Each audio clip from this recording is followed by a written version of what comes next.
Ben ritrovati con l'informazione flash di New Sicilia. Iniziamo con la politica. Elly Schlein ha vinto le elezioni per diventare la nuova segretaria del Partito Democratico con il 53,8% dei voti contro il 46,2% del suo avversario Stefano Bonaccini. In Sicilia netto il successo di Schlein con una percentuale del 57,3% contro il 42,7% di Bonaccini. Elly Schlein vince nelle federazioni provinciali di Siracusa, Palermo, Enna, Catania, Caltanissetta e Trapani, mentre Bonaccini prevale ad Agrigento, Ragusa e Messina. In Sicilia sono stati oltre 55.000 i votanti.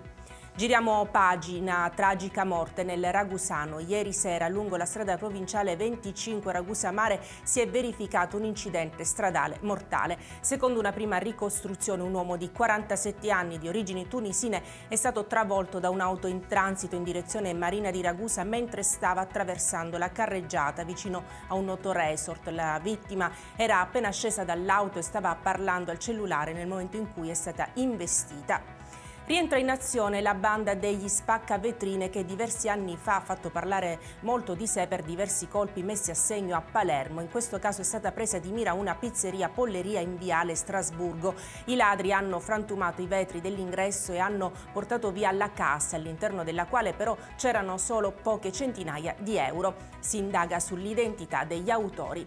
Infine le previsioni meteo per la giornata di oggi: ingresso di perturbazioni responsabili di piogge diffuse alle regioni di sud-ovest che localmente potranno anche assumere carattere di rovescio o temporale. I fenomeni assumeranno carattere nevoso soltanto a partire da quote di media ed alta montagna. Sul litorale ionico cieli molto nuvolosi al mattino con deboli piogge, graduale attenuazione della nuvolosità ed assorbimento dei fenomeni nel corso della giornata. Sul litorale meridionale e zone interne cieli poco nuvolosi al mattino con deboli piogge, rasserenamenti dal pomeriggio, nubi sparse in serata. Con questa notizia per adesso è tutto, grazie per averci seguito e arrivederci.